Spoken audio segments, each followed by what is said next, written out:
நேரமாய் காகலிகள் மூலவே தத்தாது பின்னே சேலை நெய்வேன் கண்ணே நாணத்தால் ஓர. Hi friends, welcome back to my channel. So எல்லாருமே நல்லா இருக்கீங்க அப்படின்னு நம்புகிறேன். நானும் ரொம்பவே நல்லா இருக்கேன். இன்றைக்கி வீடியோவில் பார்த்தீங்க அப்படின்னா என்னோடய வார்ட்ரோப் க்ளீனிங் அண்ட் ஆர்கனைசேஷன் எப்படி பண்ணுறேன் அப்படிங்கிறத உங்க கூட ஷேர் பண்ணியிருக்கேன். கண்டிப்பாக வீடியோ ஃபுல்லாக பாருங்கள், உங்களுக்கு யூஸ்ஃபுல்லாகவும் இருக்கும். என்னோடய வார்ட்ரோப் இது வரைக்கும் நீங்கள் பார்த்ததில் பார்த்தீங்க அப்படின்னா இந்த கோலத்தில் தான் இருக்குது. நான் வீக்லி ஒன்ஸோ இல்லை மந்த்லி ஒன்ஸோ நான் எப்படி க்ளீன் பண்ணி வச்சாலும் அகைன் மந்த் ஒன்ஸ் வந்து இப்படி ஆயிரும். நான் அகைன் க்ளீன் பண்ணணும். ஏன்னா இதில் வந்து ஏன் தப்பு மட்டும்னா கிடையாது, தம்பியோட பங்கு ஒரு பக்கம் இருக்குது, என் ஹஸ்பண்டோட பங்கு அதுக்கு மேலே இருக்குது. ஏன்னா அவங்க வேலைக்கு போகிற அவசரத்தில் வந்துட்டு ஒரு ஷர்ட் எடுக்கிறாங்க, அவங்களுக்கு அது சரிப்பட்டு வரல அப்படின்னா உடனே அதை அங்கனுக்குள்ளே போட்டு விட்டுட்டு அடுத்த ஷர்ட் எடுத்து களைச்சி போட்டு விட்டுட்டு போயிடுவாங்க. தம்பி அதுக்கு மேலே கை கட்டுற வரைக்கும் துணியெல்லாம் எடுத்துகிட்டு வந்து மேலே போட்டு கீழே போட்டு வச்சிருவான்.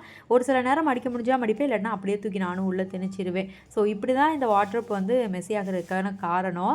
இன்றைக்கி வந்து கண்டிப்பாக அதை நல்லா க்ளீன் பண்ணி வச்சிடணும், அதாவது டீப் க்ளீன் பண்ணி வச்சிடணும் அப்படின்ட்டு தான் எடுத்து போட்டுட்ருக்கேன். நான் வந்து எப்போயுமே ஒரு செல்ஃபாக தான் எந்த வேலையாக இருந்தாலும் பார்ப்பேன். ஏன்னா ஒரு வேலை முடியலைனாலும் அதை போட்டுட்டு மித்த வேலைகளை போய் பார்க்கலாம். இதுவே எல்லாத்தையும் இழுத்து போட்டோம்னா பெரிய வேலை மாதிரி தெரியும்.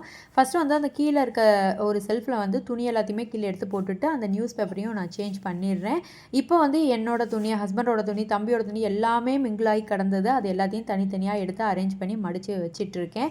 இந்த நேரத்தில் வந்து தம்பியும் என்ன தான் நம்ம கார்ட்டூன் சேனல் போட்டுவிட்டாலும் சாங் டிவியில் போட்டுவிட்டாலும் அவன் நான் இருக்க இடத்த தேடி தான் வந்து அது என் கூடயே தான் உட்காந்து என்கிட்ட வம்பளுக்காமல் அவன் இருக்கவே மாட்டான்.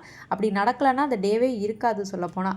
சரின்னா அவனையும் வச்சுக்கிட்டேவும் நான் ஒரு வேலையாக பார்க்க ஸ்டார்ட் பண்ணிட்டேன். ஃபஸ்ட்டு வந்துட்டு கீழே அந்த எடுத்து போட்டேன் இல்லையா, அந்த செல்ஃபில் வந்துட்டு ஹஸ்பண்டோட துணி, பேண்ட்டு தனியாக, டிஷர்ட் தனியாக, பக்கத்துலேயே அவங்களோட இன்னர் வியர் இந்த மாதிரி எல்லாத்தையுமே எடுத்து வச்சுட்டேன். அந்த செல்ஃபில் இருக்க வேலை முடிஞ்ச உடனே மேலே இருக்க செல்ஃபில் வந்து எடுத்து கீழே துணியெல்லாம் போட்டுட்டேன்.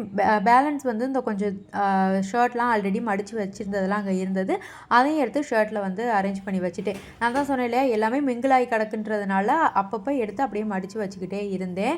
இதில் வந்து என்னென்னா கொஞ்சம் ரொம்ப தேவையில்லாத ட்ரெஸ்ஸஸும் இருந்தது, அதனால் அதையுமே பிரித்து போட்டுட்டேன். ஹஸ்பண்டுக்கும் வேண்டாத துணி, அப்புறம் எனக்கு வேண்டாத துணி எல்லாத்தையுமே தனியாக எடுத்து பிரித்து போட்டாச்சு. இப்போ நடுவில் இருக்க அந்த செல்ஃபில் வந்து என்னோட ட்ரெஸ் கலெக்ஷன் எல்லாத்தையுமே வந்துட்டு டெய்லி வியர் எல்லாத்தையுமே நான் அடுக்கி வச்சுட்டேன். இப்போ வந்து அதுக்கு மேலே உள்ள செல்ஃபில் வந்துட்டு அதே மாதிரி சாரீஸு, அப்புறம் வந்து தம்பியோட சின்ன பிள்ளை ட்ரெஸ் எல்லாத்தையுமே அரேஞ்ச் பண்ணி வச்சுட்டேன். இப்போ பார்க்கல தான் எனக்கு உண்மையாகவே சாட்டிஸ்ஃபேக்ஷனாக இருக்குது. நீங்களும் வந்து ஸ்டார்டிங்கில் பார்த்துறதுக்கும் இப்போ பார்க்குறதுக்கும் உங்களுக்கு டிஃப்ரெண்ட் தெரியும். இப்போ வந்து நான் உங்களுக்கு எப்படி அரேஞ்ச் பண்ணி வச்சுருக்கேங்கிறதும் ஒரு மேலோட்டமாக காமிச்சிடுறேன். மேலே உள்ள செல்ஃபில் எல்லாத்துலேயுமே தம்பியோட இந்த சின்ன வயசில் யூஸ் பண்ணது, அப்புறம் பக்கத்தில் வந்து ஹஸ்பண்டோட ரெயின் கோட்டு, அப்புறம் சாரீஸ், அதுக்கு பக்கத்தில் அதுக்கு பின்னாடி வந்து துண்டும் தம்பியோட சின்ன வயசில் யூஸ் பண்ண ட்ரெஸ் எல்லாத்தையும் அந்த ஒரு பேஸ்கெட்டில் வந்து போட்டு வச்சுருக்கேன். அதுக்கும் கீழே உள்ள செல்ஃபில் வந்து என்னோட குர்த்தி செட்டு, அப்புறம் வந்துட்டு டெய்லி வியர்ஸ்க்கு போடுறது அந்த மாதிரியும், அப்புறம் வந்துட்டு இந்த நைட் ட்ரெஸ்ஸு அதுவும் போட்டு வச்சுருக்கேன். இந்த பாக்ஸில் வந்து என்னோடய இன்னர்ஸ் எல்லாத்தையுமே நான் போட்டு வச்சுட்டேன். ஏன்னா கொஞ்சம் நீட்டாக இருக்கும், இல்லைன்னா அங்கங்கே சதறி போயிடுது, காணா போயிடுது. அதனால இதில் வந்துட்டு என்னோட இயர்ரிங் கொஞ்சம் கலெக்ஷன் வந்து இருக்குது, அதையும் இந்த டப்பாவில் வந்து என்னோட லிப்ஸ்டிக் கலெக்ஷனும், அப்புறம் கொஞ்சம் பெரிய தோடெல்லாம் இருக்கும் இல்லையா, அதை வந்து இதில் போட்டு வச்சுருந்தேன். பிஃபோர் மேரேஜ் வந்து இந்த மாதிரி கலெக்ஷன்ஸ் வந்து நிறையா வச்சுருந்தேன், நிறையா யூஸ் பண்ணிட்டு இருந்தேன். இப்போலாம் வந்துட்டு கோல்டு நம்பர் தான் போடுறதுனால அவ்வளோவா கலெக்ஷன் வைக்கல. ஏதாவது கிராண்ட் ட்ரெஸ் போடுறேன் அப்படின்னா மட்டும் மாற்றிக்குவேன். அதனால் அந்த 2 இயர்ரிங்கும் லிப்ஸ்டிக் டப்பாவையும் அங்கே வச்சாச்சு. இங்கே பார்த்தீங்கன்னா கீழே வந்து நகை டப்பா வச்சுருக்கேன், பட் அதுக்குள்ளே நகையெல்லாம் இல்லை, சும்மா டப்பா மட்டும் இருந்தது, அதை அங்கே வச்சுட்டு அதுக்கு மேலேயே வந்துட்டு ஒரு டப்பாவில் வந்து பின்னு, ஹேர் பின்னு, அப்புறம் வந்துட்டு இந்த சேஃப்டி பின்னு அந்த மாதிரி ஐட்டம்லாம் போட்டு வச்சுருந்தேன், கிளிப்பு அதெல்லாம். அதுக்கு பக்கத்தில் வந்து லிப்ஸ்டிக்கை வந்து கேரி பண்ணிக்கலாம் அப்படின்ட்டு வச்சுட்டேன். அதுக்கு கீழே உள்ள செல்ஃபில் வந்து ஹஸ்பண்டோட ஷர்ட்டு, பேண்ட்டு, டிஷர்ட்டு, அப்புறம் இன்னர்ஸ் இந்த மாதிரி இதுவும், அப்புறம் வந்து இந்த மாஸ்க்கு, கர்ச்சீஃபு அந்த இதெல்லாம் ஒரு பக்கமும் வச்சுருந்தேன். அதுக்கு பக்கத்துலேயே வந்துட்டு தம்பியோட ஆல்போ, இது ரெண்டுமே, ஒன்று வந்து பேப்டிசத்தோடது, இன்னொன்று வந்துட்டு தம்பியோட ஃபஸ்ட்டு பர்த்டே தான். அதுக்கும் கீழே வந்து தலகாணி, பெட்டு அந்த மாதிரி விஷயங்கள்லாம் வச்சுருந்தேன். ஸோ ஃபைனலாக எல்லாமே அரேஞ்ச் பண்ணி முடிச்சாச்சு. இப்போ வந்து தம்பியோட ட்ரெஸ் எல்லாம் எங்கேன்னு கேட்பீங்க, அது இந்த பேஸ்கெட்டில் தான் போட்டு மொத்தமாக வச்சுருக்கேன். ஏன்னா அதை மடித்து வச்சாலும் களைஞ்சிருது அதனால. ஸோ இப்போ பார்த்தீங்க அப்படின்னா எனக்கு ஒரு பெரிய வேலை முடிஞ்சிருச்சு. என்னோட கபோர்டு ஆர்கனைசேஷன் எப்படி இருக்குன்னு சொல்லிட்டு கமெண்ட்டில் சொல்லுங்கள்.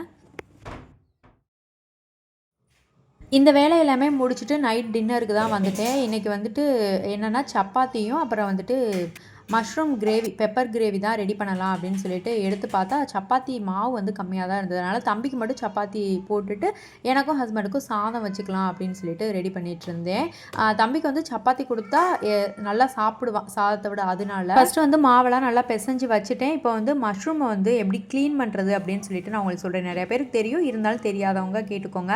ஃபஸ்ட்டு வந்து நார்மல் வாட்டரில் நல்லா க்ளீன் பண்ணிவிட்டு அதுக்கப்புறம் அரிசி மாவு போட்டுட்டு ஒன்ஸ் நல்லா அந்த மாதிரி நான் கலந்து விட்டுட்டு ஒன்றா எடுத்து லைட்டாக மட்டும் இது பண்ணுங்கள், ஸ்க்ரப் பண்ணுற மாதிரி.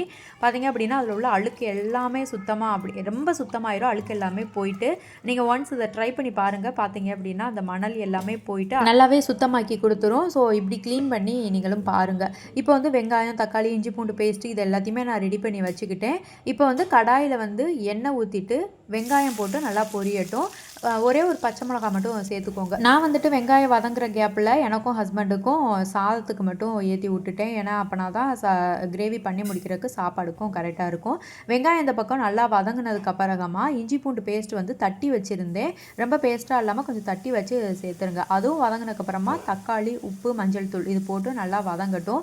நல்லா தக்காளி வதங்கணும். அப்போனா தான் அந்த டேஸ்ட் வந்துட்டு இந்த மஷ்ரூம்குள்ளே வந்து இறங்கும். இப்போ வந்து மஷ்ரூம் வந்து நீள்வாக்கில் வந்து கட் பண்ணி எடுத்துக்கோங்க. உங்களுக்கு வேணால் சின்னதாக கூட நறுக்கிக்கலாம். பட் நான் நீள்வாக்கில் கட் பண்ணியிருக்கேன்.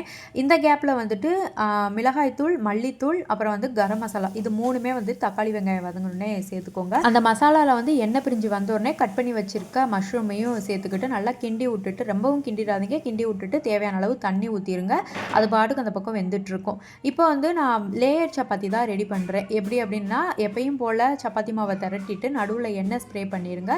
அதுக்கப்புறமா இப்போ நான் மடித்து காட்டுறேன் பாருங்களா, அதே மாதிரி மடிச்சிட்டிங்க அப்படின்னா லேயர் சப்பாத்தி வந்து ரெடி ஆயிரும். இது வந்து உண்மையாகவே சூப்பராக இருக்கும். நார்மல் சப்பாத்தி சாப்பிட்றதுக்கும் இந்த மாதிரி ஒன்ஸ் நீங்கள் வந்து ட்ரை பண்ணி பாருங்கள், டேஸ்ட்டு வேறு மாதிரி இருக்கும்.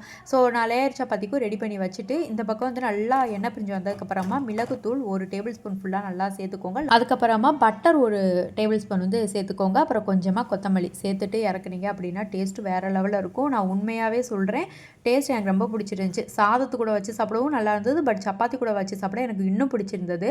பார்த்தீங்க அப்படின்னா இந்த அளவுக்கு சப்பாத்தி வந்து சாஃப்டாக இருக்கும். நல்லா நீங்கள் லேயர் சப்பாத்திலாம் போட்டிங்க அப்படின்னா நல்லா பொங்கியும் வரும்.